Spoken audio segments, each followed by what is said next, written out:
یہ سورہ مبارک کا نماز کا جزو لازم ہے، جزو لازم۔ چنانچہ اس کے ضمن میں وہ حدیث میں آپ کو سنا دینا چاہتا ہوں کہ جو بخاری میں بھی ہے، مسلم میں بھی ہے، ترمذی میں، ابو داؤد میں، نسائی میں وغیرہم، یوں سمجھیے کہ محدثین نے سب نے اس کو تسلیم کیا ہے۔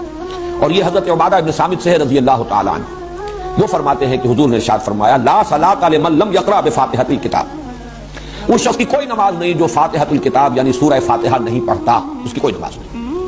اس کا یہ مفہوم تو متفق ہے کہ سورہ فاتحہ نماز کا جزو لازم ہے، البتہ اس کے بعد اختلاف ہے، آیا جماعت کی شکل میں جب نماز ادا کی جائے تو امام کے ساتھ ہر مقتدی کا پڑھنا بھی واجب ہے یا نہیں؟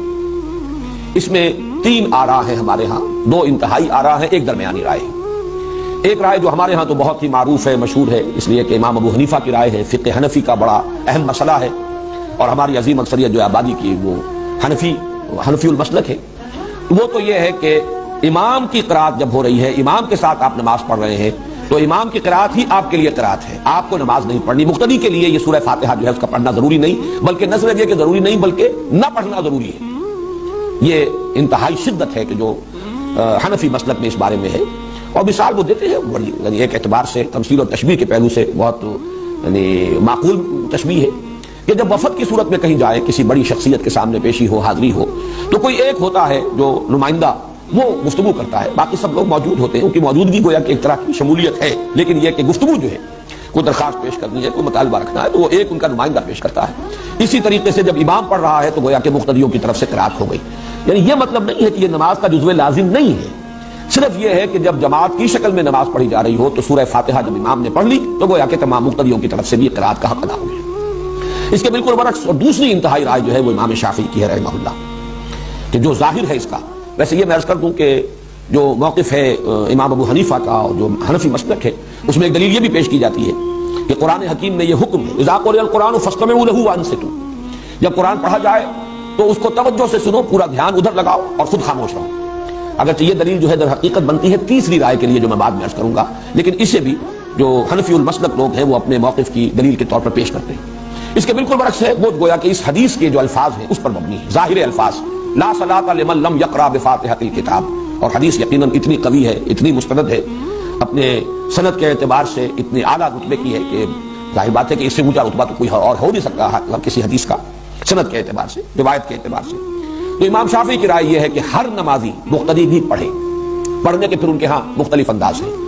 چونکہ حضور کا ایک معمول یہ بھی نقل ہوا ہے کہ آپ جب پڑھتے تھے سورہ فاتحہ جہری رکعت میں بھی، اس کے بعد تھوڑی دیر تک آپ خاموش رہتے تھے، وقفہ ہوتا تھا۔ ہم تو ہماری عادت تو یہ ہے کہ فوراً ہی کوئی جو سورت ملانی ہے یا کچھ قرآن کا حصہ پڑھنا ہے تو سورہ فاتحہ کے بعد اس کو متصل کر لیتے ہیں، لیکن حضور سے یہ ثابت ہے تھوڑا سا وقفہ، اور اس کے دوران گویا کہ مقتدی بھی جلدی سے دہرا لیں اور پڑھ لیں۔ ایک طریقہ تو یہ ہے، اور ایک یہ ہے، اور یہ بھی حضور کے معمول کے ساتھ مناسبت رکھنے والا ہے کہ آپ نماز میں سورہ فاتحہ پڑھتے تھے تو ہر آیت پر رکتے تھے۔ یہ وقفہ جو ہے یہ گویا کہ کفایت کر جاتا ہے کہ امام نے کہا الحمدللہ رب العالمین، اور اس کے بعد وہ ذرا سا وقفہ دے تاکہ مقتدی بھی الحمدللہ رب العالمین پڑھ لیں، پھر الرحمن الرحیم وقفہ دے تاکہ مقتدی بھی پڑھ لیں۔ بہرحال یہ تو ہوا اس کی جو عملی شکل ہے، لیکن اس وقت میں صرف موقف اور مسلک بیان کر رہا ہوں کہ امام شافعی کا اور شوافع کا اور حنابلہ کا یہ موقف ہے، اور چونکہ امام احمد ابن حنبل شاگرد امام شافعی کے تو تسلسل بھی ہے اس میں، یہ ہے کہ ہر مقتدی کے لیے بھی سورہ فاتحہ کا پڑھنا لازم ہے۔ معتدل مسلک ہے امام مالک کا رحمہ اللہ، امام دار الہجرہ، کیونکہ وہ امام مدینہ ہے، اس اعتبار سے ان کی بات بہت سے پہلوؤں سے بہت وقی بھی ہے۔ حدیث کا بھی سب سے پہلا مجموعہ جو ہے موطا امام مالک، یہ گویا کہ اولین مجموعہ ہے جس کو کہ فقہی جو بھی ابواب ہیں ان کی شکل میں مرتب کیا گیا۔ امام مالک کا موقف یہ ہے، اور میں اس کو کوئی بات نہیں سمجھتا اس کے بیان کرنے میں کہ میرا اپنا عمل اس پر ہے، وہ یہ ہے کہ جہری رکعت میں امام کی قرات کو توجہ سے سنو، گویا کہ عمل ہو گیا اس آیت پر اذا قرئ القرآن فاستمعوا له وانصتوا۔ البتہ سری رکعت ہے، اس میں خود سورہ فاتحہ پڑھو، اس لیے کہ اس وقت آپ سن نہیں رہے۔ لیکن یہ کہ ہمارے ہاں بعض جو مفتی حضرات ہیں، حنفی مفتی حضرات، وہ اس میں بہت شدت سے کام لیتے ہیں کہ فرض کیجئے کوئی رکعت آپ کی چھوٹ گئی تھی، پہلی رکعت رہ گئی تھی، آپ دوسری میں شریک ہوئے، تو اب اگر آپ اپنی رکعت پہلی جو ہے پڑھنے کے لیے، جبکہ باقی نمازی فارغ ہو گئے، سلام پھر چکا، امام سلام پھر چکا، اب آپ کھڑے ہو کر جو رکعت پڑھ رہے ہیں، تو شدت کی انتہا یہ کہ اس رکعت میں بھی سورہ فاتحہ مت پڑھو، صرف اتنی دیر کھڑے رہو جتنی دیر کی سورہ فاتحہ پڑھی جاتی ہے۔ اب یہ چیز جو ہے میرے نزدیک انتہا پسندی والا معاملہ ہے بالکل اس معاملے میں۔ بہرحال درمیانی مسلک یہ ہے، لیکن یہ کہ اس وقت جو کچھ مجھے بیان کرنا تھا یہ میں نے بیان کر دیا، اس لیے کہ یہ عملی مسئلہ ہے، بہت سے حضرات کو اس سے سابقہ پیش آ سکتا ہے، لیکن یہ کہ اصل بات جو اس وقت میری بحث تھی وہ یہ کہ یہ نماز کا